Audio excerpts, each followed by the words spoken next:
Life horoscope spiritual நேயர்கள் அனைவருக்கும் இனிய நல்வாழ்த்துக்கள். எல்லோரும் நன்றாக இருப்பீர்கள். இதோ அப்போ வரப்போகிறது இப்போ வரப்போகிறதுன்னு ஆவலோடு எல்லோரும் 12 ராசிக்காரர்களும் எதிர்பார்த்து கொண்டிருந்த இந்த குருப்பெயர்ச்சி வருகின்ற ஜூன் மாதம் 2ஆம் தேதி அப்படியே நடக்குதுங்க. உண்மையிலேயே சனிப்பெயர்ச்சியை பற்றி ஒரு பயம் கலந்த எதிர்பார்ப்பு கண்டிப்பாக இருக்கும். ஏன்னு சொன்னால் சனி ஒரு பெரும்பகுதி கெடுதல்களை தரக்கூடிய ஒரு கிரகம். ஒரு 30 வருஷம் கொண்ட சுற்றில் ஒரு 7.5 வருஷம் 3, 6, 11 மட்டும்தான் சனி பகவான் நல்லதுகளை செய்வார். மிச்சம் 22 வருஷம் 22.5 வருஷம் கெடுதல்களை செய்யக்கூடிய அமைப்புகளில் தான் அவர் ஒரு கெடுதலை தரக்கூடிய கிரகம் என்பதால். அதே நேரத்தில் குரு பகவான் நல்லதை செய்யக்கூடிய ஒரு கிரகம். என்னதான் இருந்தாலும் கிணத்துக்குள்ளே இருக்கிறவன்னா தூக்கித்தான் விடுவாரே தவிர கிணத்துக்குள்ளே போட்டு தள்ளி விடுற வேலையை எப்போவுமே குரு பகவான் செய்கிறதில்லை.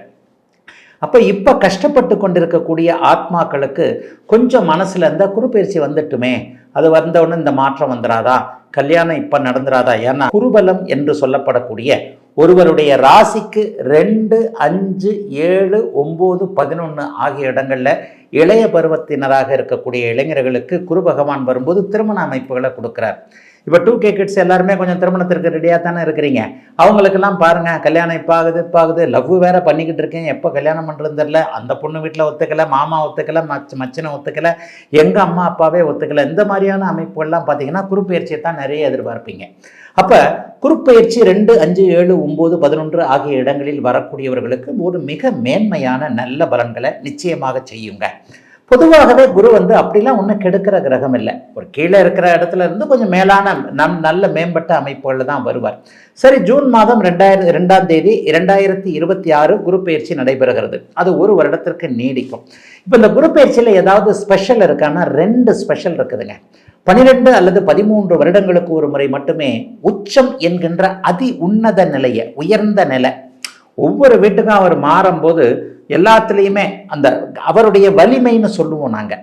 அதாவது குரு பகவான் மகரத்தில் வந்திருக்கும் போது ஒரு 6 வருஷத்துக்கு முன்னாடிலாம் பார்த்தீங்கன்னா நீச்சம் என்கின்ற நிலைமையில் இருப்பார். இப்போ நடக்க போகிறது உச்சகுரு பயிற்சி. உச்சகுருன்னா கிரகம், வலிமையான கிரகமான எதிலும் நல்லதை தரக்கூடிய இந்த குரு பகவான் உச்சம் என்கின்ற அருமையான நல்ல பலன்களை கடகத்தில் உட்கார்ந்து பெரிய அளவில் எல்லா அமைப்புகளுக்கும் 12 ராசிகளுக்கும் கொடுக்க போகிறார். ஆக 12 வருடங்களுக்கு ஒரு முறை மட்டும் வரக்கூடிய ஒரு சிறப்பான குரு பயிற்சியாக இந்த குரு பயிற்சி அமையும். இன்னும் ஒன்று குரு பேர் இதிலே ஒன்று இருக்குன்னு சொன்னீங்களே, ஸ்பெஷல் 2 ஸ்பெஷல் இருக்குங்க அப்படின்னு சொன்னீங்களே அப்படின்னு பார்த்தீங்கன்னா, இந்த குரு பயிற்சியில் கிட்டத்தட்ட 3 மாதங்கள் உச்சமாக இருப்பார். அதுக்கப்புறம் பார்த்தீங்கன்னா அதிசாரம் என்கின்ற நிலைமையில கடகத்திலிருந்து பக்கத்தில் சிம்மத்துக்கு போயிட்டு அங்கே ஒரு 3-4 மாதம் தங்கிட்டு திரும்ப ரிட்டர்ன் அப்படியே மறுபடியும் கடகத்திற்கே வருவார். இதை நாங்கள் அதிசாரம்னு சொல்லுவோம். போன வருஷமும் இப்படியே தான் நடந்தது. அதாவது மிதுனத்தில் இருந்த குரு கடகத்திற்கு வந்துவிட்டு அப்படியே திரும்பினார். ஆக எப்பொழுதோ ஒரு முறை நடக்கக்கூடிய ஒரு உச்சம் என்கின்ற அதி உன்னத நிலையை அடையக்கூடிய குரு பகவான் இப்போது உச்சத்தை அடைகிறார். அந்த உச்சத்திலும் அதிசாரம் என்கின்ற 3 மாதங்களுக்கு அப்படியே டக்குன்னு முன்னாடி ராசிக்கு போயிட்டு அதுக்கப்புறம் திரும்ப பழைய இடத்திற்கு வரக்கூடிய அமைப்புகள் இப்போது உண்டு. ஆகவே பெரும்பாலும் இந்த உச்ச குருவாக இருக்கின்ற காரணத்தினாலும் இப்போது வாட்டி வதைத்து கொண்டிருக்கின்ற சனியை அவர் பார்க்க போகின்ற அமைப்பில் அதையும் ஒரு ஸ்பெஷல் தாங்க. சனிக்கு வீடு கொடுத்தவர் குரு உச்சமாக போகிறார். ஏன்னா இப்போ சனி மீனத்தில் இருக்கிறார். மீனத்தில் இருக்கக்கூடிய சனிக்கு சிம்மராசி அஷ்டம சனியாகவும் மீனத்திலே இருக்கிறவர்களுக்கு ஜென்மச்சனியாகவும் இருக்கும். இந்த 2 ராசிக்காரர்களுக்கும் குரு பகவான் உச்சத்தை அடைய போவதால் உச்சத்தை அடைகின்ற குரு அவர் பார்க்கின்ற இடம் அருமையான இடம். அதுவும் கொஞ்சம் நல்ல அமைப்பு. 2வது, குரு இருப்பதை விட பார்ப்பதில் பெரிய யோக பலன்கள் கண்டிப்பாக நடக்கும். குரு பகவான் முதல்ல பார்க்க போகிறது விருச்சிக ராசியை, 2வது பார்க்க போகிறது மகர ராசியை, 3வது பார்க்க போகிறது மீன ராசியை. அப்போ இந்த குரு பகவான் பார்க்கக்கூடிய ராசிகள்னு சொல்லப்படக்கூடிய இந்த விருச்சிகம், மகரம், மீனம் இந்த 3ம் தற்போது பட்டு கொண்டிருக்கின்ற சிக்கல்களில் இருந்து ஒரு உன்னதமான உயர்ந்த பணவரவுகள் வரக்கூடிய, அந்தஸ்து கௌரவம் போன்றவைகள் வரக்கூடிய ஒரு நல்ல அமைப்புகளில் கண்டிப்பாக வரும். ஆகவே இந்த ஜூன் மாதம் 2ஆம் தேதி நடக்கக்கூடிய குருப்பெயர்ச்சி 12 ராசிக்காரர்களுக்கும் என்ன மாதிரியான பலன்களை தரும்ன்றதை இப்போது தனித்தனியாக பார்க்கலாம்.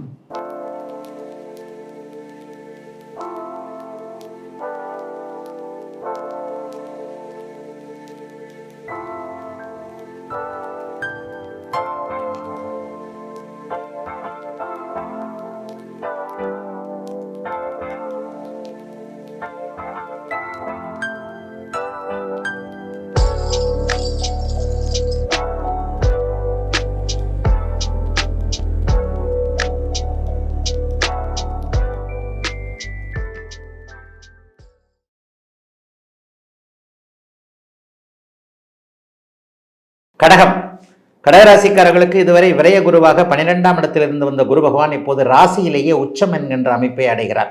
பாருங்க, ஜென்ம குரு அப்படி பண்ண போது இப்படி பண்ண போதுன்னு பழைய பாடல்களில் புலிப்பாணி பாடல் இருக்குது, அப்படி இருக்குது இப்படி இருக்குன்னுவாங்க. அதெல்லாம் உண்மை இல்லைங்க.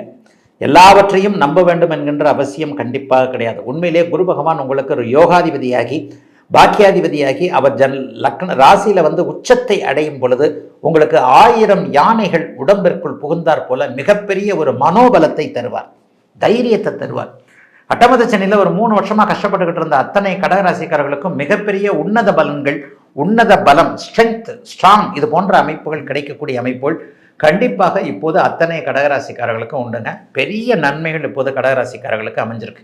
5, 7, 9 ஆகிய 3 பாவங்களை அவர் பார்ப்பது இதுவரைக்கும் பிள்ளையை பற்றி கவலைப்பட்டுட்டு இருந்தவங்களுக்கு, பிள்ளைக்கு படிப்பு வரல, பிள்ளையால் வந்து நல்லவைகள் நடக்கலை, தூரத்தில் இருக்கிற குழந்தை என்ன செய்தோ ஏது செய்தோ தெரியல, அல்லது பிள்ளைக்கு கல்யாணம் பண்ண முடியல, பிள்ளைக்கு தொழில் வச்சது நஷ்டமாகி போச்சு, பிள்ளைக்கு வேலை கவர்மெண்ட் வேலைக்காக எழுதிக்கிட்டே இருக்குது, டாக்டருக்காக படிச்சுக்கிட்டே இருக்குது, எழுதிக்கிட்டே இருக்குது, படிச்சுக்கிட்டே இருக்கு, ஒன்றும் நடக்கலை. இந்த மாதிரியான அமைப்புகள் இருக்கக்கூடியவர்கள் எல்லாருக்குமே பிள்ளையை பற்றிய கவலைகள் தீரக்கூடிய அமைப்பு. சிறு குழந்தைகள் பேசவில்லை நடக்கவில்லை என்று நினைப்பவர்களுக்கு அதற்கான ஒரு மருத்துவ அடையாளங்கள் தெரியக்கூடிய அமைப்பு. மிக மிக முக்கியமாக குழந்தை பாக்கியமே இல்லைன்னு நினைக்கிறவங்க எல்லாருக்குமே பெரிய அளவில் 5ஆம் பாவகத்தின் உச்சம், பாக்கியாதிபதி உச்சத்தை அடைகிறார், 5ஆம் பாவகம் புனிதத்துவத்தை அடைகிறது என்பதன் அடிப்படையில் கடந்த காலங்களில் பிள்ளை இல்லாதவர்கள் எல்லாருக்குமே நல்ல குழந்தை பாக்கியங்கள், தங்க விக்கிரகம் மாதிரி அருமையான குழந்தைகள் பிறக்கக்கூடிய தன்மைகள்லாம் உண்டுங்க.